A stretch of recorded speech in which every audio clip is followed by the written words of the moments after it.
Hi, this is Michael Green. Today in this video, we're going to be talking about land in Montana. Do not buy any land in Montana until after you watch this video. There's going to be a lot of great information that you need to have, so stay tuned.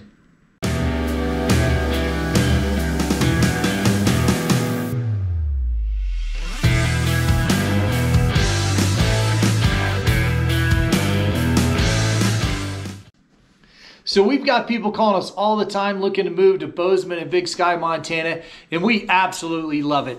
Please send us an email, shoot us a text message, give us a call 7 days a week. We got your back when you're moving to Bozeman and Big Sky, Montana. So we're going to be posting new videos every week with information you need to have if you're thinking about moving to Bozeman and Big Sky, Montana. So click the subscribe button. Also click that little bell notification to be notified every time we post a new video. And if you like the content, hit the like button. Let us know you like what we're doing. All right, so you're thinking about buying land in Montana. You're wanting to maybe move here in 10 or 20 years or 5 years or whatever the case may be. So you're thinking that, hey, we're going to buy a piece of land. We're going to just put that in our pocket as our hope that someday we'll be able to move to Montana and just forget about it. And I got to tell you, that's a bad idea. You got to watch this video. I'm going to save you $100,000, $200,000, $300,000, $400,000. A lot of time wasted, a lot of energy, a lot of headache by watching this video, because that is just not a good idea. You've got to do a lot more research on building in Montana, what it costs, whether you can put in a well, whether you can put in a septic. Are you even allowed to do that? How much it costs? Are there any easements to the property? What the rights are to the property? What's going on in that area, et cetera, et cetera.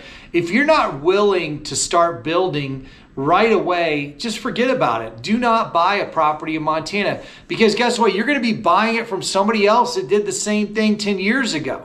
And they haven't built on it, because when they went to go build on it, they realized, oh, this is way more expensive than I thought it was going to be, or I can't put a well, or the well's very, very expensive to install. So now forget it, it's $50,000 for a well. I'm not going to build there anymore. I'll just sell it to somebody. And so I would say that land in Montana is very similar to swampland in Florida, in the sense that, you know, sometimes you can build on that swampland in Florida if you build on stilts and things like that. A lot of the land in Montana is exactly the same way. So don't fall into the trap of buying land in Montana just to keep some hope alive that you're ever going to move to Montana. If you're planning to move to Montana, then you need to go ahead and buy either a house, a condo, a townhouse, something that can produce some income for you on maybe renting it out either annually, Airbnb. We can handle the rentals for you if you want to do something along that line. But if you want to buy a piece of land, you got to think about this. Number one, you need to look at the location that it's in. I just had a gentleman come in looking at property, and I sent him out to some properties to look at and drive by, because really there's a lot of days of driving by properties that you just can't do. And, you know, to be frank, sitting with me in a car for a couple days might get a little bit boring. But anyway, so you got to drive out, look at these properties. So we sat down at the Cold Smoke, and he said to me, he said, Mike, you know, I realized why you said that maybe we should look at bigger parcels, because some of these properties you sent me to, Mike, are really, they're sort of hit and miss, the areas that are no covenants. You'll see like a container house, and then, you know, a house that's unfinished, and then, you know, all different styles of houses and cars everywhere and that kind of thing. That's a deal with no covenants. You're going to be looking at an area that there really isn't the consistency you're used to in the neighborhood you came from. It's not like a subdivision. There's no HOAs. It's no covenants for a reason. It's basically a piece of land. You can do what you want with it, you know, within reason, of course, but generally speaking. So, you know, the thing is that initially they were looking for something with no covenants, sort of off-grid style property. But the reality is those properties aren't always what you're really looking for unless it's a bigger parcel. And the reason why I told this gentleman to look at bigger parcels is because when you're 50, 60, 70 acres away from somebody with no covenants, it really doesn't matter. You know what I mean? Unless it's like a level plain. If it's foothills and things like that between you and the neighbor, it really doesn't matter what they're doing over there, what their property looks like, what they built there, etc. So you want to look at the covenants very carefully. I recommend, and like I told the gentleman, is the reason I had recommended larger parcels is because if you go larger parcels with no covenants, you know, they're 50, 60, 70 acres away. Why does it matter? You know what I mean? But when you're on these 1 or 2 acre plots and there's no covenants, that could be a big problem. That could be a big problem for you. You're right there next to somebody that's doing whatever they want to do. And like I said, I have nothing against that. I think that it's great that there's a lot of freedom here in Montana. Montana is a very freedom-loving place. Do what you want to do. Let other people do what they want to do, and don't try to change it. Don't try to change them. Don't try to change Montana. If you come to Montana, the mantra is come to Montana, but leave it Montana. Leave it the way that it is right now. We want to keep it that way. We don't want it to be like the place that you came from, right? So anyway, back to the land. You also want to find out, do you have the well rights to put in a well?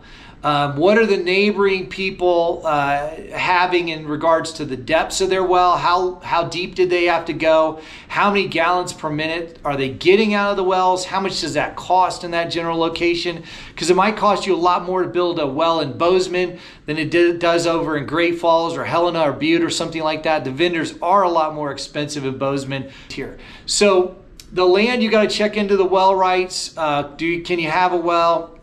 How deep is it going to go? Are you going to have to use a cistern, which a cistern is basically a big tank where you hold the water and you have somebody deliver the water to you, or you go and get the water yourself. Like I saw this guy when I first moved here, pull up to the house, and he had his tank on the back of his truck, and he was just filling up his water. And I said, hey, what are you doing?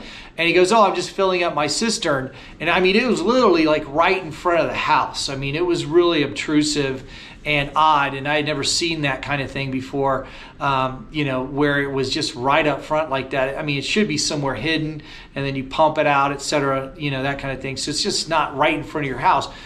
But the reality is that's something you have to think about. And those cisterns in the winter, that's going to be expensive for somebody bringing you water out there or bringing your own water. So you really don't want to do that. You want to be able to have a well. You want to be able to have a septic system. And that's the other thing is, can you get a permit for a septic system? Are they going to allow you to put a septic system on that property? They might not, for whatever reason. It might be near something that could cause some health damage to the water or contamination to the water nearby. So you might not be able to get a septic permit on that property. So these are things that you need to know about. You also need to know about the easements.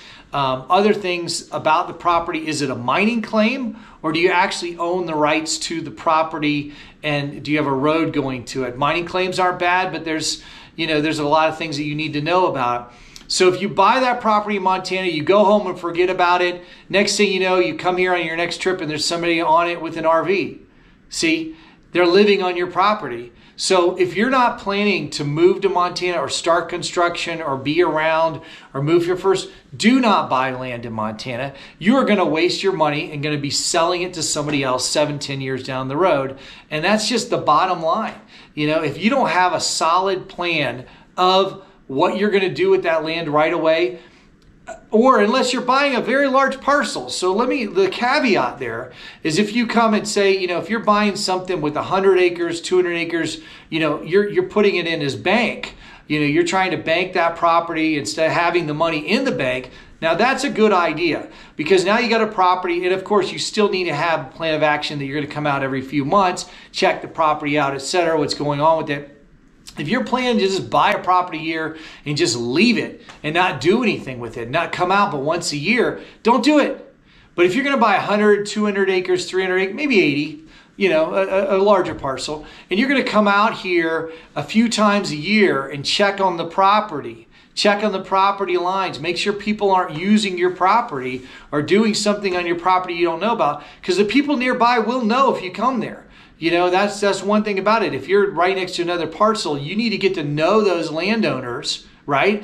And talk to them about the ownership of the property that you now have and what your plans are with it, and that you're going to watch out for them. They're going to watch out for you. That's one thing you'll find out about Montana, is they are very, you know, protective on the area and people coming onto the properties and things like that. So if you get to know them, of course, then you're going to have that of course, rapport with them. They have your phone number. They can call you. Hey, there's a bunch of guys doing, snowmobile runs on your property, or they're shooting your elk, or whatever the case may be. That's something that you need to know about, and you need to know the owner. But just buying that property here in Montana and just sitting on it is not a good idea. Now, if you're going to buy a city lot, okay, there are some exceptions to this. If you're going to buy a city lot, which there aren't many, in Bozeman and Butte and Helena or one of these other cities that's in town, okay, that's like a building lot.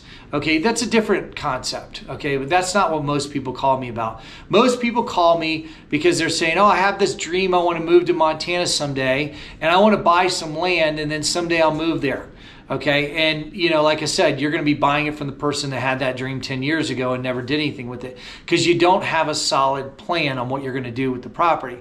But if you're coming here and you want to just buy a lot, you want to buy a ranch, income producing ranches are a great investment. If you want to get your money out of the banks, out of the stock market, out of fiat currency, into something that's going to be protected and safe, you need to buy a ranch. That's a great thing, because now that's producing, that's producing cattle, hay, alfalfa, potatoes, whatever the case may be. That's producing income for you from the property. Or you have an Airbnb on there and you're renting it out, you're getting money from that. There's something coming from that property that's producing income.